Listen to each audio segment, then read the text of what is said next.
ബലാത്സംഗ കേസിൽ നടൻ ഇടവേള ബാബു അറസ്റ്റിലായിരിക്കുന്നു എന്നുള്ളതാണ്. ചോദ്യം ചെയ്യലിന് ശേഷമാണ് അറസ്റ്റ് രേഖപ്പെടുത്തിയത്. കേസിന് പിന്നാലെ ഇടവേള ബാബുവിനെയും ഇന്ന് കൊച്ചിയിലെ പ്രത്യേക അന്വേഷണ സംഘത്തിന്റെ ഓഫീസിലേക്ക് വിളിച്ചു വരുത്തി ചോദ്യം ചെയ്തതിന് ശേഷമാണ് ഇടവേള ബാബുവിന്റെ അറസ്റ്റ് നടപടിക്രമങ്ങളുടെ ഭാഗമായി അറസ്റ്റ് റെക്കോർഡ് ചെയ്തിരിക്കുന്നത്. ഇടവേള ബാബുവിന്റെ കേസും സമാനമായി മുകേഷിന്റെ കേസ് പോലെ ബലാത്സംഗ കുറ്റവും സ്ത്രീത്വത്തെ അപമാനിക്കലും അടക്കമുള്ള വകുപ്പുകൾ ചുമത്തിയാണ് കേസെടുത്തത്.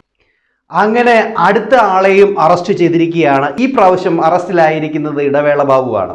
ഇടവേള ബാബുവിനെതിരെയുള്ള കേസ് എന്ന് പറഞ്ഞ ആലുവ സ്വദേശിയായ പെൺകുട്ടിയെ കരൂരിലുള്ള ഫ്ലാറ്റിലേക്ക് വിളിച്ചു വരുത്തി അമ്മയിലെ അംഗത്വം കൊടുക്കാമെന്ന് പറഞ്ഞ് വിളിച്ചു വരുത്തിയതിനു ശേഷം ഫോം ഫില്ല് ചെയ്തുകൊണ്ടിരുന്ന സമയത്ത് തന്നെ പീഡിപ്പിക്കുകയായിരുന്നു എന്നാണ് ഇവിടെ ഇടവേള ബാബുവിനെതിരെയുള്ള പരാതി. അതോടൊപ്പം തന്നെ സ്ത്രീത്വത്തെ അപമാനിച്ചു എന്ന രീതിയിലുള്ള പരാതിയുമാണ് ഈ പറയുന്ന ഇടവേള ബാബുവിനെതിരെ ഉണ്ടായിരുന്നത്.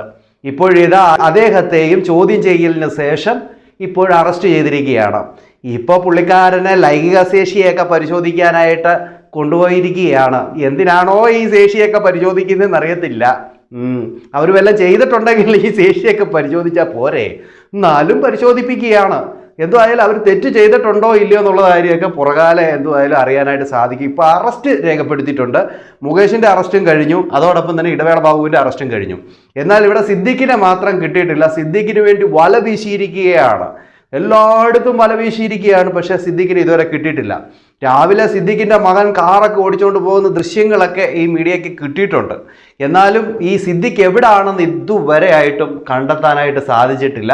മൊബൈലൊക്കെ ഒന്ന് റിങ് ആയിട്ടുണ്ട്, മൊബൈലൊക്കെ ഒന്ന് ഓൺ ആയിട്ടുണ്ട് എന്നുള്ള കാര്യമൊക്കെ ഇപ്പോൾ അന്വേഷണ സംഘത്തിന് കിട്ടിയിട്ടുണ്ട്. പക്ഷെങ്കിലും ഈ സിദ്ദിഖിനെ ഇതുവരെ കണ്ടുപിടിക്കാനായിട്ട് സാധിച്ചിട്ടില്ല. എന്നാൽ ഇവിടെ സിദ്ദിഖ് വളരെ മുൻകരുതലായിട്ടുള്ള ഒരു നീക്കമാണ് ചെയ്തിരിക്കുന്നത്. നേരെ സുപ്രീം കോടതിയിലേക്കാണ് കളി മാറ്റി പിടിച്ചിരിക്കുന്നത്. അതിന് തടസ്സഹർജിയുമായിട്ട് പരാതിക്കാരി ഉണ്ടെങ്കിലും ഇവർ സുപ്രീം കോടതിയിലേക്ക്, അതും നല്ല അഡ്വക്കേറ്റിനെയൊക്കെയാണ് വെച്ചിരിക്കുന്നതെന്നാണ് കേൾക്കാനായിട്ട് സാധിച്ചത്.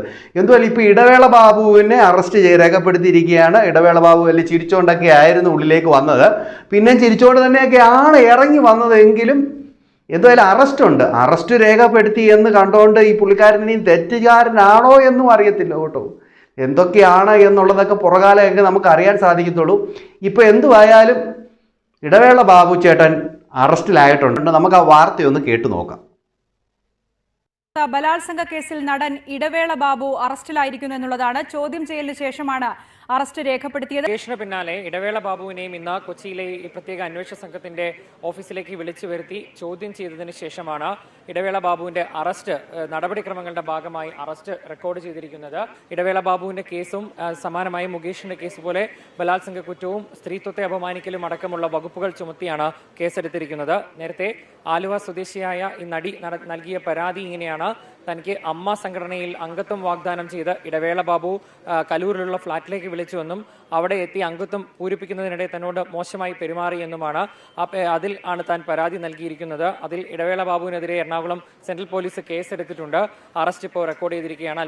അങ്ങനെ അറസ്റ്റ് രേഖപ്പെടുത്തി ലൈംഗിക പരിശോധനയൊക്കെ നടത്തിയിരിക്കുകയാണ്. എന്തുവായാലും കാര്യങ്ങളുടെ കിടപ്പ് അങ്ങനെയൊക്കെയാണ്.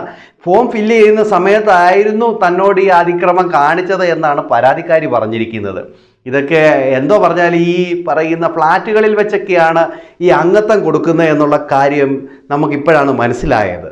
എന്തുവായാലും ഇതിൽ എത്രമാത്രം സത്യമുണ്ട് എന്നുള്ള കാര്യം അറിയത്തില്ല. എന്തുവായാലും ഹേമ കമ്മിറ്റി റിപ്പോർട്ട് വന്നതോടുകൂടി കുറേ പേര് വന്ന് പരാതി കൊടുത്തു. ആ പരാതിയിൽ കുറേ പേരുടെയൊക്കെ ജെനുവിനായിട്ടുണ്ടെന്ന് തോന്നുന്നു, കുറേ പേരുടെയൊക്കെ ഫേക്കാണെന്ന് തോന്നുന്നുണ്ട്.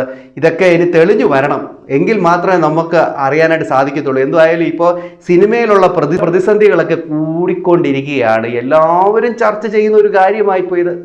എന്താണ് നിങ്ങളുടെ അഭിപ്രായം? കമൻറ്റ് ചെയ്യാൻ മറക്കരുത്. അടുത്തൊരു വീഡിയോ കാണുന്നവരേക്കും എല്ലാവർക്കും ബൈ.